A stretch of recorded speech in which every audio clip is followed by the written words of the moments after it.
I'd like to introduce George Galloway.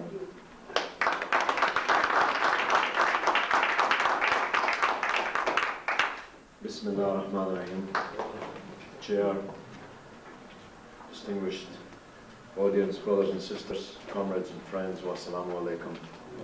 Peace be with you. I would like to join with my friends and thank the Hamara Healthy Living Centre for providing us this opportunity and congratulate them on this wonderful new facility. You know, it's said that Her Majesty the Queen believes that the whole country smells of fresh paint because everywhere she goes, it's just been painted. And that's what I felt like today as they were showing me around this wonderful new facility. And I wish you every success and many happy occasions in this wonderful place. And as Anna said, we need places like this in every part of Leeds, every part of Yorkshire, and every part of this country. This is what communities need in order to provide a centre, a base, a heart to keep those communities together and to stop the slide which we see all over our country to the kind of problems that spill out onto the streets of so many of our cities. Fridays and Saturday nights. I was 24 hours ago in Harrogate, one of the richest towns in the whole country. And there was a big audience for Respect there. And then I drove to Bridlington, near where as a child I went to Butland's holiday camp. It's a very poor place, Bridlington, but there was a big audience for Respect there. Entirely white, non-Muslim. The firefighters' conference was there. We have the support of the Firefighters Union all over the country. We now have 17 branches of the Railway Workers Union, the RMT, which founded the Labour Party 104 years ago, supporting Respect. By the end of this year, inshallah, we'll have hundreds of trade union branches affiliating to Respect. We are the fastest growing political organization, indeed any organization in the country. Every single day, almost 100 new members are joining us. In 11 weeks, we have become the 4th biggest party in Britain, in 11 weeks. Because this is an idea whose time has come. The idea of putting respect into British politics is an idea whose time has come. Anas was kind to say that it was my idea. It was my idea along with some others. But I sensed with the experience of almost now 40 years in politics, I sensed that there was the crystallization, the critical mass in scientific terms of people in the country who'd had enough of the betrayals of the mainstream politicians and their mainstream political parties. That suddenly there was clearly in view a whole set of different sections of the British population, some of whom of course overlap, who have been betrayed by the political system. Pensioners in the 5th richest country in the world are told that we can't afford to link their pensions to earnings. Students in the 5th richest country in the world are told that they'll have to burden themselves and their parents with tens of thousands of pounds worth of debts if they're to have the university educations that Tony Blair and Jack Straw and Charles Clarke and all these other people got for absolutely nothing at the taxpayers' expense in the 1960s.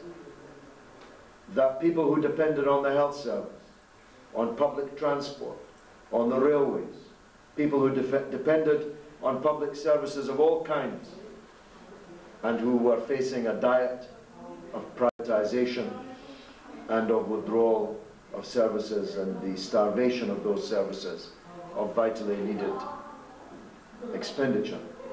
The firefighters themselves, the reason the firefighters are now with us is when they went on strike for £8.50 an hour for plunging into burning buildings for a living. They were told that the fifth richest country in the world could not afford to pay them. But in the same week that New Labour said that they could not pay and would not pay the firefighters, Gordon Brown said he would pay, and I quote, "whatever it takes to fly halfway around the world and set fire to other people's countries, to destroy their lives and property in Iraq."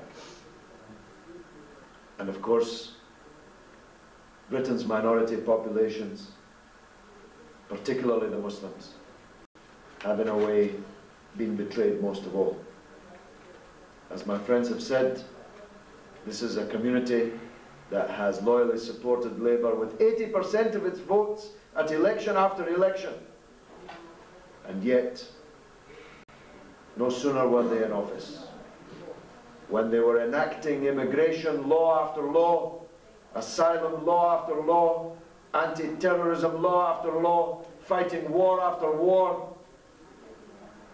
aimed largely at the Muslims.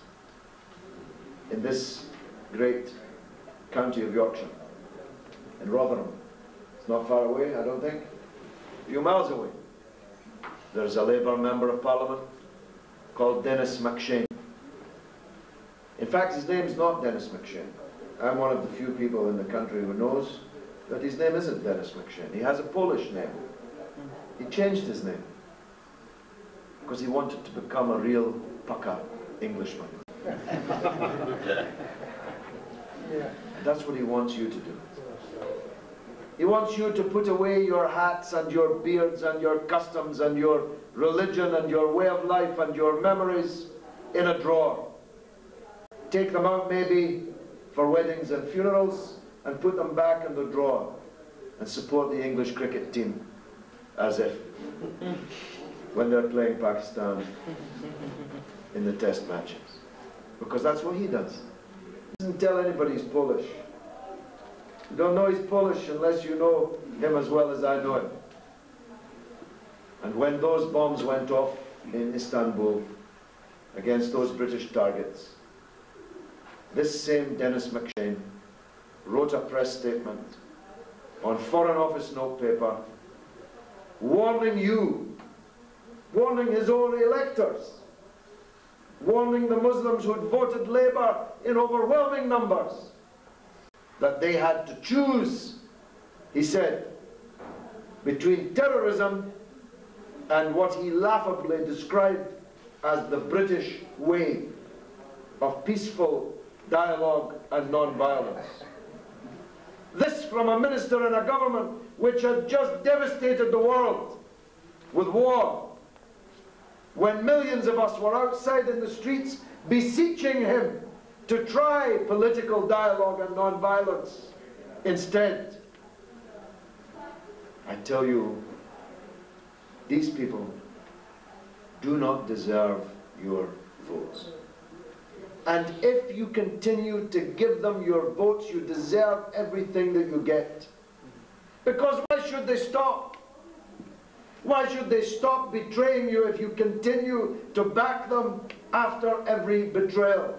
You don't need to be Einstein to work this out. If they wake up on June the 11th and discover that the country has backed them again, why should they change? Why should they stop killing? Why should they stop witch hunting? Not far from here in Greater Manchester, just a month ago, 10 Muslims were arrested in a hugely publicised dragnet on the front page of every paper and the top of every news bulletin. You remember? They were going to blow up Manchester United, we were told. Quite a few people in the country. They were going to blow up Manchester United.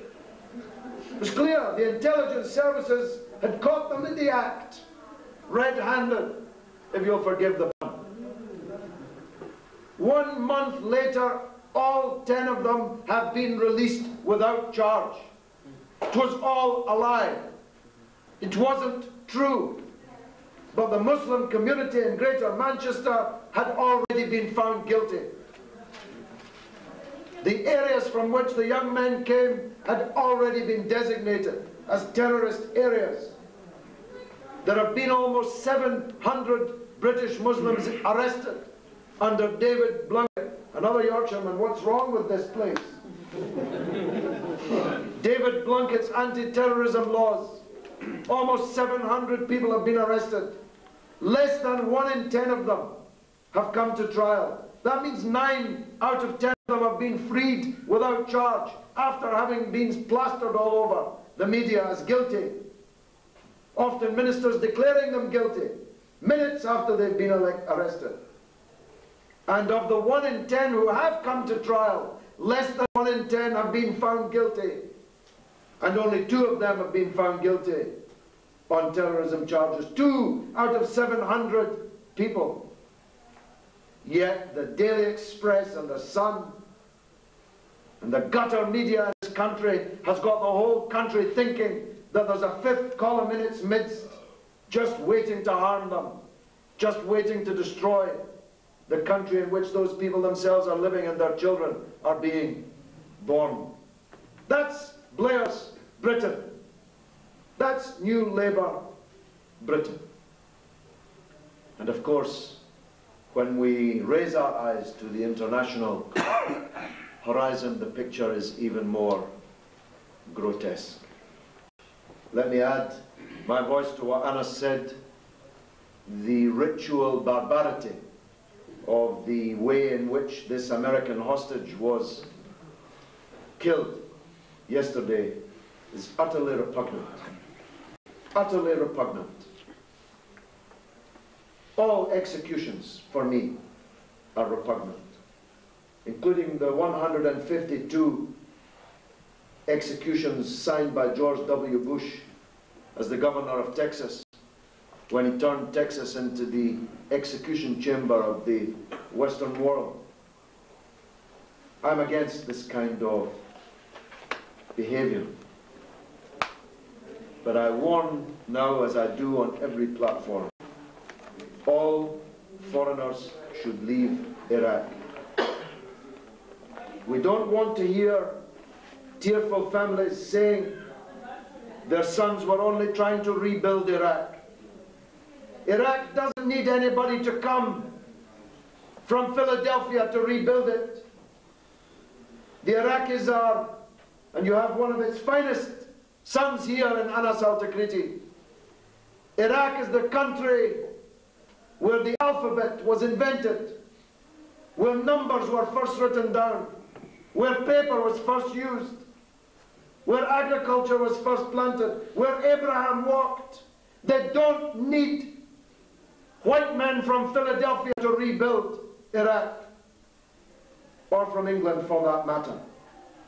All foreigners should leave Iraq because their lives are in danger. And don't say that you went there to make money, because you went there to steal Iraq's money. And the rage of the Iraqi people is now running at such a fever pitch that such grotesque behavior as we saw on the internet yesterday is inevitable. And all foreign soldiers should leave Iraq too, while they can still walk. Because if they don't, they will come back in coffin after coffin, on stretcher after stretcher. Because the Iraqi people are not different from any other occupied people. Not worse, not better. Any dignified person will physically resist, if they are able, foreign military occupation of their country. And that's what the Iraqis are doing, and doing it very successfully indeed. So it's not because we hate British soldiers. It's the opposite. We say our young men deserve better than to stand in the towns and cities of Iraq to kill or be killed for George Bush and Tony Blair, that we say the British British Army must be withdrawn from Iraq without delay. And as our brilliant young candidate Mobeen said, these pictures on the subject of barbarism, you know, you really couldn't make it up. If someone had told you that we'll produce pictures of American women soldiers, cigarettes dangling from their lips, sexually humiliating naked Arab Muslim male prisoners, chained, hooded prisoners, holding savage dogs inches from their private parts, and take pictures of it and send the pictures around as trophies. You couldn't have believed it. But as Mobeen said, you should believe it, because that's what occupiers do. That's what the British occupiers of the British Empire did in your countries. That's what the Israeli occupiers are doing now, today, in Palestine. It's what the Indian occupiers are doing now, today, in Kashmir. It's what the Pakistani army did when it occupied Bangladesh. Let's face it. It's what all occupiers do. It's why we say we must end military occupations of other people's countries. That's why we say it.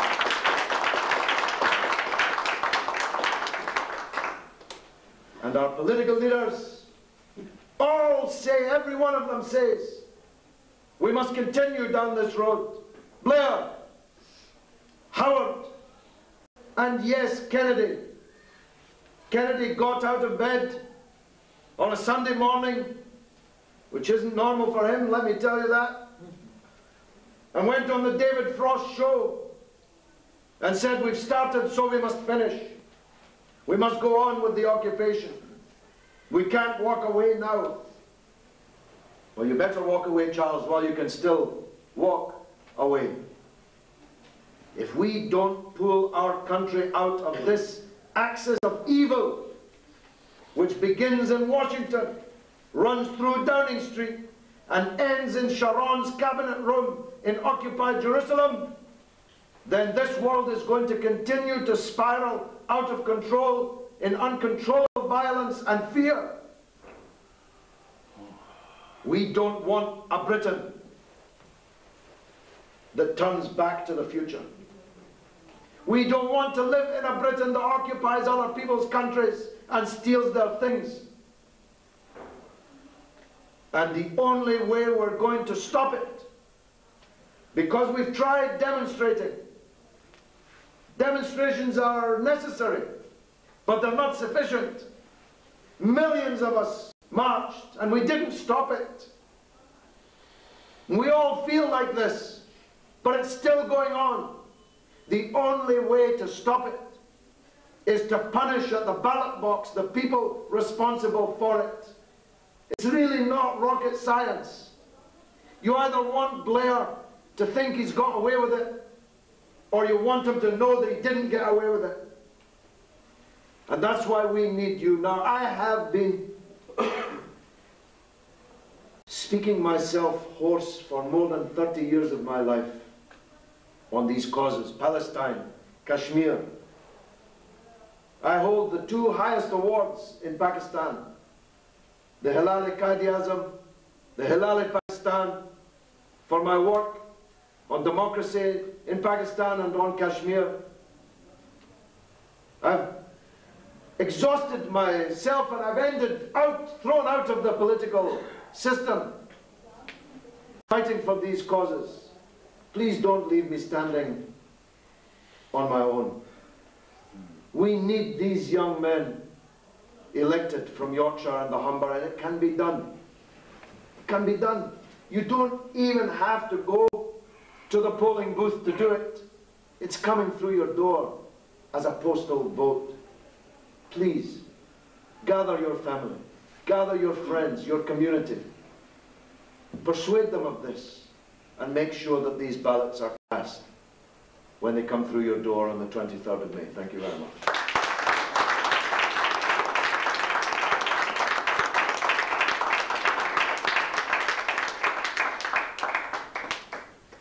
Thanks, George. We've now got plenty of time for people to actually ask questions or make points that they want to make. So if people do have questions or points, if you just want to raise your hand, you don't have to come to the microphone, you can just speak from where you're sitting. The candidates will come back and answer any questions at the end. 12 weeks.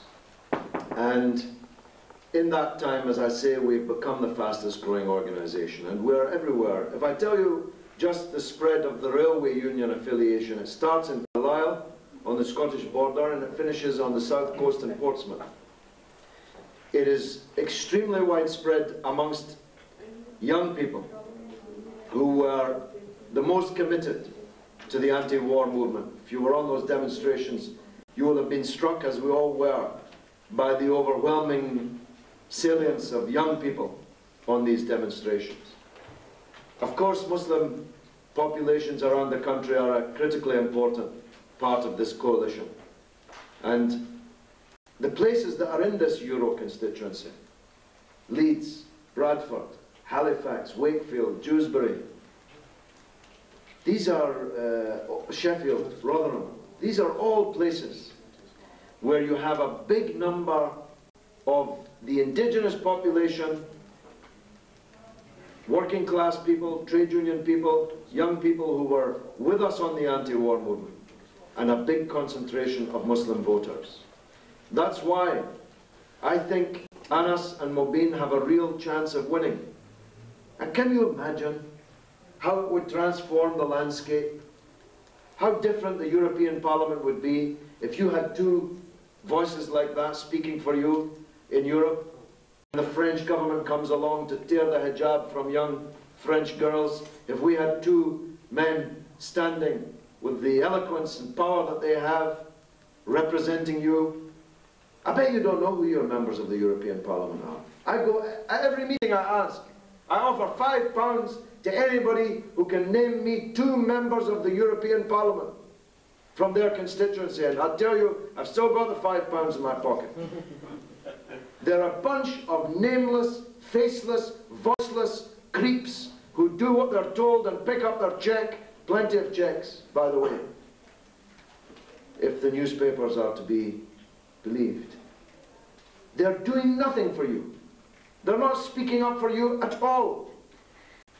But these 2 men can and will. And I think if we get a good result in these elections, if I'm elected in London, if they're elected here, if Salma Yaqub is elected in the West Midlands, we have another Muslim candidate standing #1 for us in the East Midlands, Fayaz Suleiman. If we make a breakthrough, I think you'll be astonished at how we will grow. Because there are people who have placed their trust and faith in us and come on board already. But there are hundreds of thousands more who are waiting to see how we do in the elections. And if we make the breakthrough, I believe we can remake the map of British politics.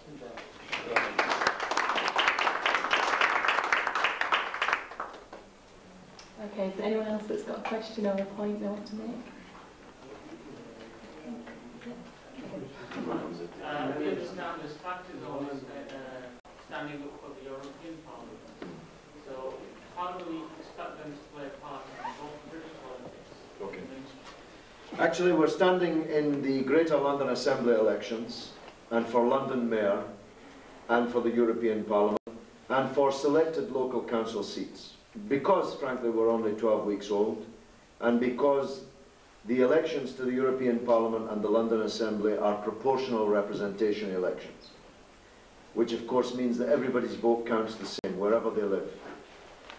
And those types of elections are the easiest elections for new political forces to make an impact. But I just dictated 4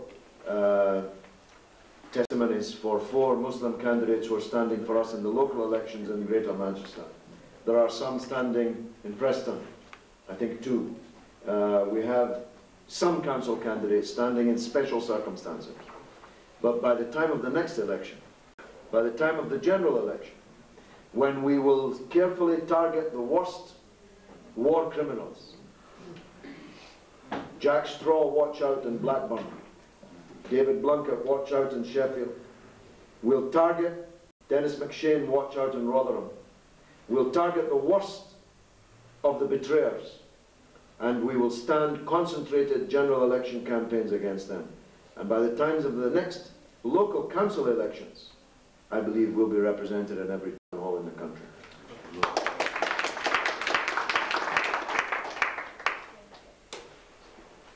George Galloway was mentioning that in certain councils there are respect candidates standing, and we do have a single respect candidate who is standing both for Europe and for one of the wards here in Leeds.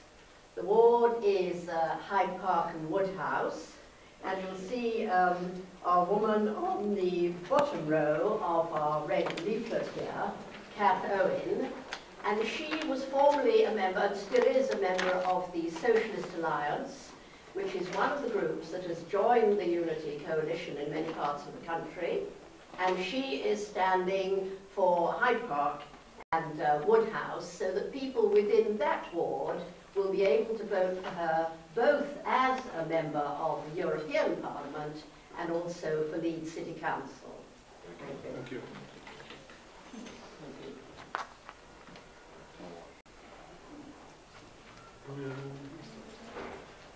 Can I just make a point on something? I just wanted to add to something that George said about our chances in the European election. It's worth noting that there's 2 million Muslims in this country right now, 2 million Muslims. That's 14% of the population. And in the last European election, 5 years ago, it was about 25% of the entire British population that actually cast the vote. So 1/4 of people actually cast the vote and bothered to vote in the European election. So imagine if the 14% of Muslims in this country, the 2 million Muslims in this country, were united and voted respect. Now unity, I know, is a big thing in our communities, but this is one thing that regardless of whether you're from Tablighi Jamaat or you're from a Barelvi background or you're Gujarati or Punjabi or wherever you come from, you can become united. It's crucial that we have unity. That's what all this is about. In our communities, in our mosques, consistently, we always talk about the strength that we could have if we were unified. This is a test of our unity now. So nationally, if people have family across the country, make that call, get them to vote respect. Because this is one thing that we have to be united on, and this is a test. Because if we are united, like George said, we really can rock the foundations of politics in this country. Please keep those figures in mind and please be unified.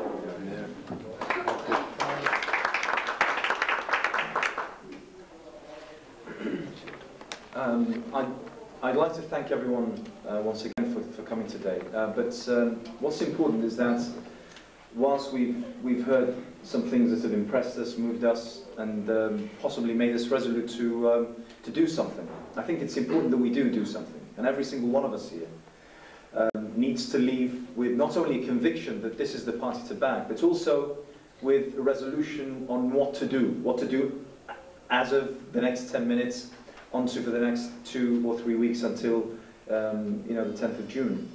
And I would like to propose to you this, that we need 12.9% of the votes in Yorkshire and Humberside. That amounts to around 100,000 votes.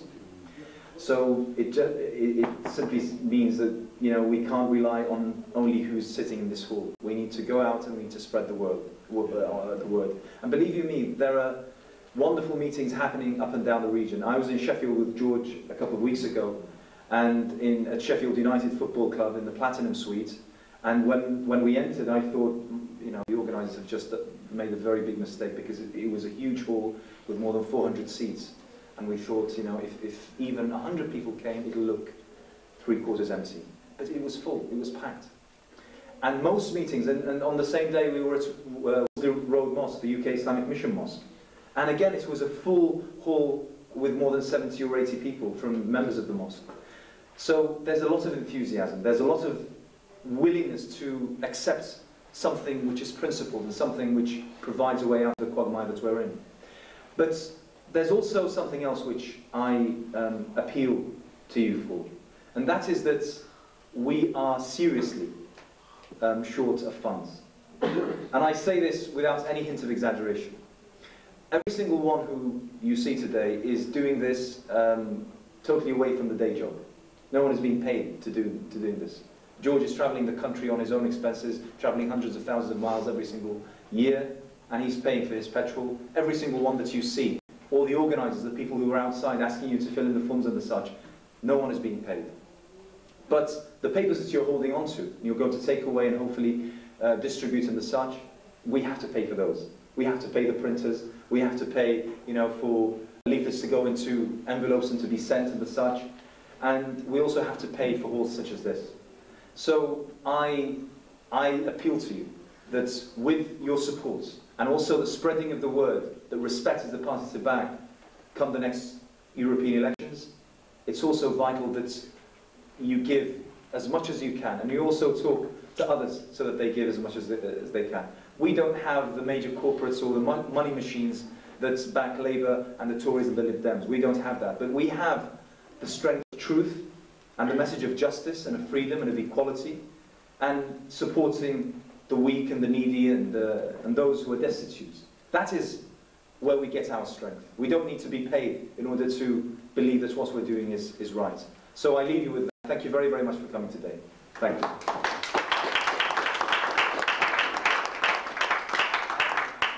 And one other thing that I do apologise, but the main office, George's office in London, has produced this wonderful leaflet, and it says, the big title is George Galloway Fighting for Muslim Rights.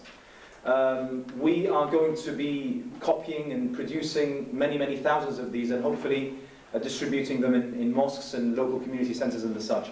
It's vital because it sends a clear message to the Muslim community as to why it is that they must back respect, and what respect will do for them, and also about the candidates up and down the country, some of them at least. So I'm going to leave this at the front desk. Someone here who may, you know, wish to volunteer and print some of these to be distributed in the local mosque, but we will be distributing many thousands of these, inshallah, on Friday and the Fridays after that and during the week also. Thank you.